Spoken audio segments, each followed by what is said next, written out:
What is good, Tesla family? It's Ray J back with another video. And in this one, I want to break down what's going on with Tesla, SPY, Nvda, the QQQ, and a couple of other tickers. I'm going to break down what's going on with the overall market as we have some very big data coming out in the morning and Jerome Powell giving a speech in the afternoon. I'm going to break down some other important information about Tesla stock, what's happening to the share price, what's happening to the news affecting Tesla, and what you should be watching for as we approach tomorrow since we have so much data coming out. But before I break anything down about all these different tickers, before I talk about what's going on with Tesla, SPY, the QQQ, and all these other tickers, let me just mention a couple of things real quick. I am personally not a financial planner, so take none of this as financial advice.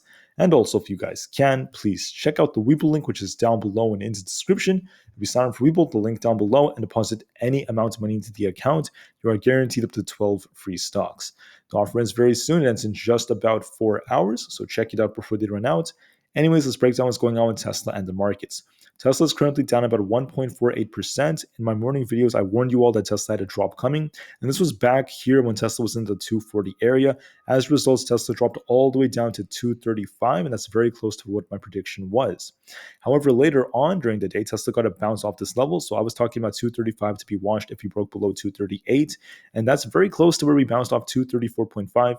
Tesla started to bounce a little bit, and I wasn't really around to give you guys an update during this time, but as Tesla tried to bounce, we ended up seeing it forming this like wedge right here, which could be a bullish signal. But things cannot be guaranteed, right? I can't promise you anything or be way too convicted because we have lots of data coming out in the morning. And I believe that data is going to affect how the market ends up moving. So I want to talk about that first before I break down how Tesla's looking. There is potential for the market to try to continue pushing, but that's going to depend a lot on these GDP numbers and things like this. So what data is coming out and when is Jerome Powell going to be speaking? First off, we have the GDP numbers coming out. This is going to be the GDP growth rate quarter over quarter. We want that to be 2.1% or very close to what the forecast happens to be. We have the price index coming out for the GDP. That's also for quarter over quarter. We want this to be very close to expectations, the consensus and the forecast, or maybe even a little higher would be like kind of like okay, but more higher for the GDP growth rate. That's what the market would like to see. And then for initial jobless claims, this data right here, this is going to be once again, we want this to be very close to what the forecast and consensus happen to be, 205 to 215,000. So all of this data, the most important data is coming out 1 hour before the market opens at 8:30 a.m. Eastern time. This is all coming out at the same time. So make sure you're prepared for this. It's going to cause the market to either gap up or gap down and start pushing or dropping. You have to be prepared for this. This is going to be very important. Then after all this data comes out, we have some Fed speakers. We have Cook giving a speech from the Fed at about 1 p.m. We have another Fed speaker earlier. We have a bunch of Fed speakers coming out throughout the day. And then last but not least, we have Jerome Powell giving his speech, but it's going to be after the market closes at 1 o'clock p.m. So the market closes, then Powell opens his mouth, and whatever he says could affect the market for the next day, whether it gaps up or gaps down. That's going to be very telling. Not to mention the fact that we have PCE coming out for Friday. So that's why Powell's giving his speech. My guts tells me it may just be a nothing burger. Hopefully, he doesn't say anything too crazy. And he knows that he can move the market like crazy. So he's going to be very careful, in my opinion. So we'll just have to wait and see for confirmation. But for now, let's not worry about Jerome Powell until later. We're just going to be focusing on this. We have all these GDP numbers coming out. We have all of these initial jobless claims and employment numbers. That's going to be huge for tomorrow morning, affecting the market before the market ends up opening.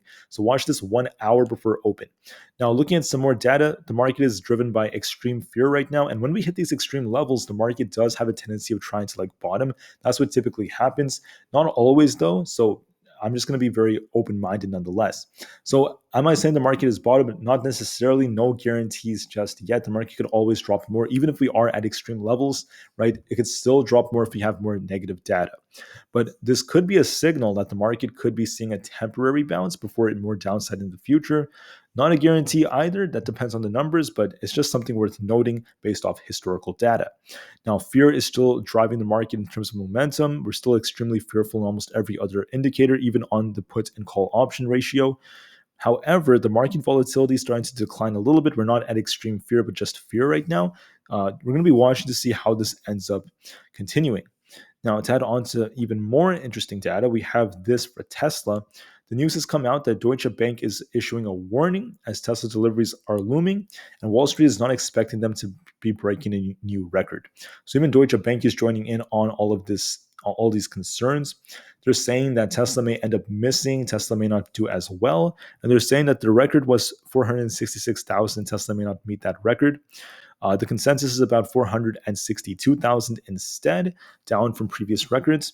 And if that's the case, I mean, that's still technically in some ways like that's a strong number, but at the same time, it just isn't as strong as what Tesla did in the past. But that has more to do with like macroeconomic factors and external things like that. So it's not really Tesla's fault. So we'll see what happens with this going forward. To add on to this, I just want to mention that there's been a lot of talk about the UAW strike that's been going on. Now, Tesla's not directly involved with the United Auto Workers because it's once again not really a part of this, but they are continuing and primarily focused on the big three for the Detroit big three. So, Ford and the others out there like GM and Chrysler, that's affecting them. Tesla, once again, does not employ UAW workers, but Elon Musk did make a claim about it. There are lots of headlines where they claim that they want a 40% pay raise and a 4-day work week with improved overtime and more benefits. So it's very understandable why on earth people would want this during a time like this. They're very hardworking. They have my sympathy. But you have to remember that during these hard times with inflation just hurting middle class incomes, it's understandable. But like I was about to say, you have to remember that it's very difficult for these major companies which are trying to transition into the EV space to achieve that right now for like every single one of these workers.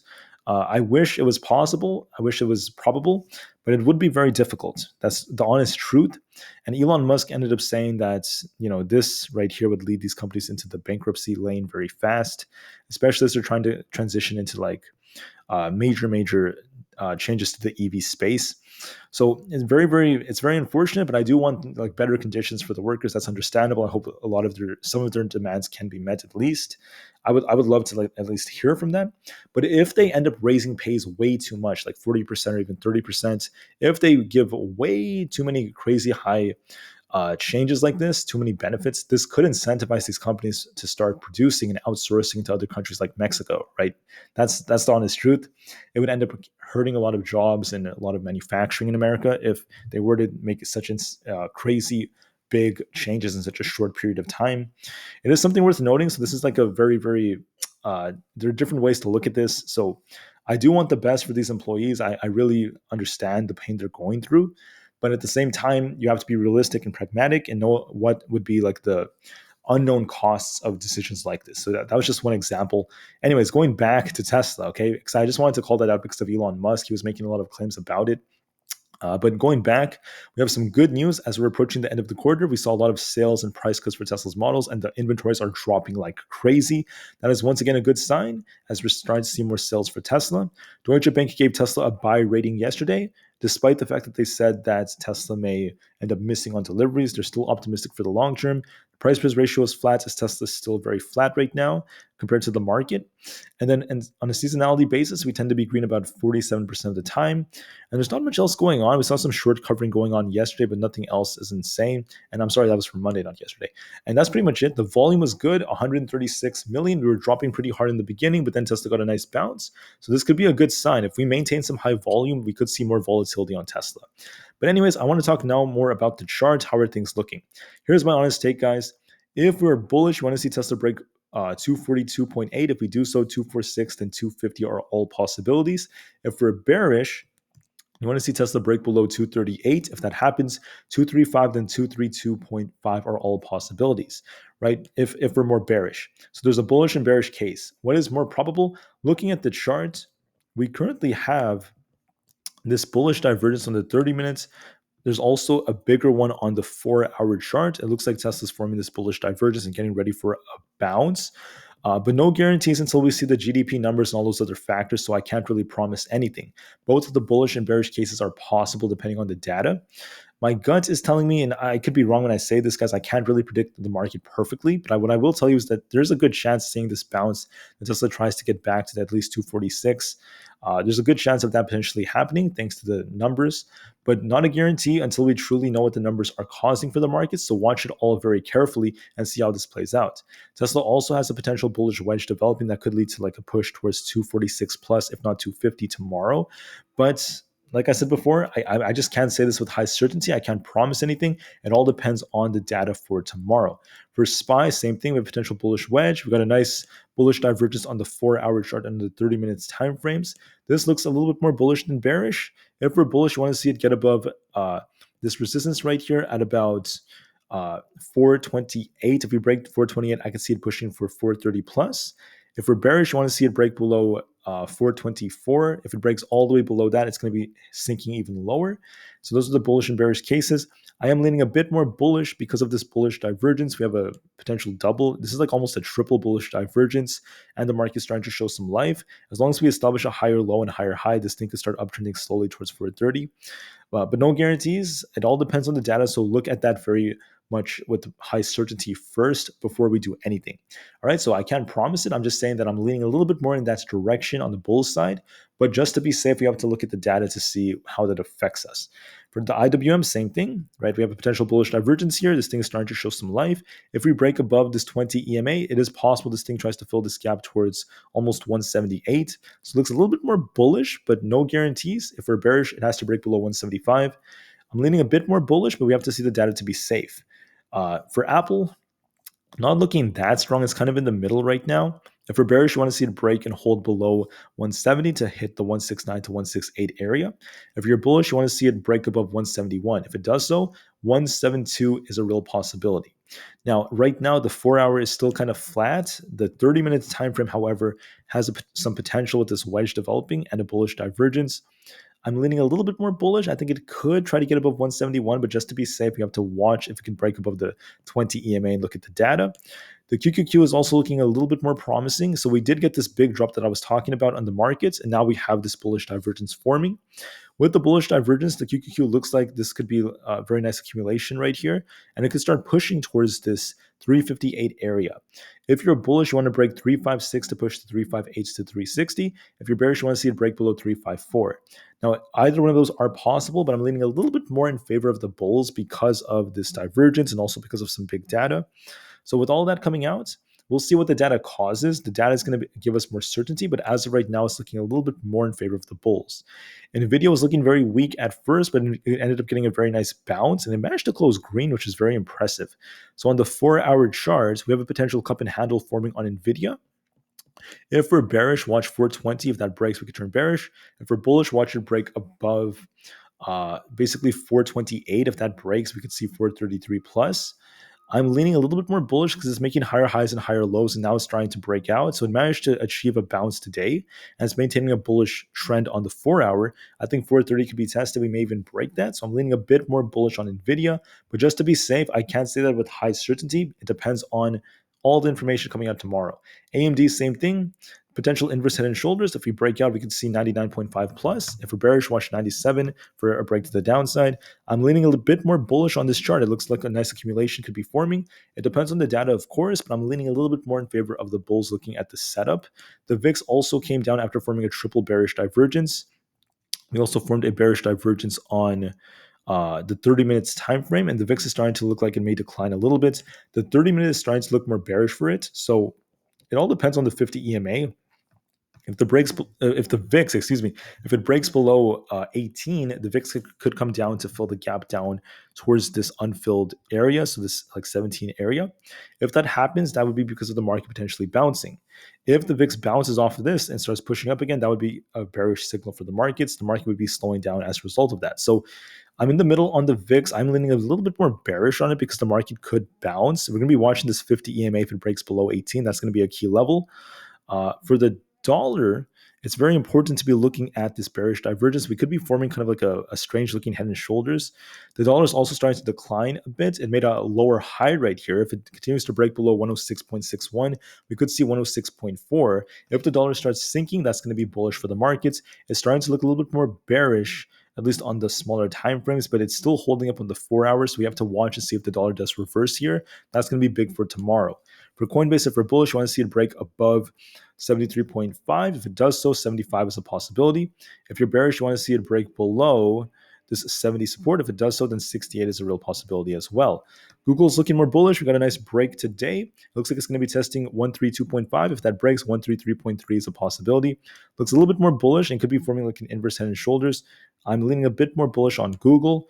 Amazon's looking very flat right now, very flat, but we have a nice accumulation right here, starting to curl a little bit. If we're bullish, you want to see Amazon break above this resistance right here, 127.5. If it breaks, 128.67 is a possibility. If we're bearish, you want to see it break below 125. If it does so, 124.13, then potentially 122.5 are possibilities. I'm leaning a little bit more in favor of the bulls. I think 127 is going to be tested at the very least. It looks kind of flat, so we want to see if it breaks that. If it does so, then 128.6 is a possibility. I'm a little bit more bullish, but I want to be watching the charts just to be safe. Meta got a very, very nice intraday bounce as well, so there's a good chance that Meta could try to make its way back up to about 305. But over the last few days, it's been very flat, very stationary, not really doing anything too significant. It's been just going back and forth and back and forth. So if the market does bounce, we could see Meta retest like 301 and then just kind of consolidate a bit. There's a real possibility of that. This could just be a big accumulation from these algos before this thing pushes higher. So I'm in the middle. This big drop before the bounce could be a nice liquidity grab before they push it higher. So this could be the opportunity for Meta to start pushing higher. I'm leaning a bit more in that direction, but just to be safe, you want to be watching the data coming out. You want to see how the reactions happen to be. So I think 301 should be tested. It could go a little higher, but just to be safe, we'll see what happens with the data. And if we're bearish, you want to see it break below 295. All right. With that said, I just want to thank you all so much for listening. As far as Tesla goes, I can't predict this perfectly. I'm going to make mistakes. I'm a human. I can't also predict the future with high accuracy all the time. And right now, I'm not super confident about which way we're going to go because it depends on the data. It all depends on that data and other factors. But looking at the technicals, we do look like we're getting ready for a bounce, and we could see Tesla try to get back to 246 after getting this big drop today before it tried to bounce a little bit. So I'm leaning a bit more bullish, but I'm not insanely convicted. So please be prepared and get ready for the big data coming out 1 hour before the market opens tomorrow. All right, so hopefully this video was helpful. Thank you all so much for listening. Have an absolutely incredible rest of the day. I'll see you guys tomorrow morning for the next video update when all the data comes out. Thank you. Have a great day. Take care, everyone, and I'll see you guys tomorrow. Thank you, and peace out.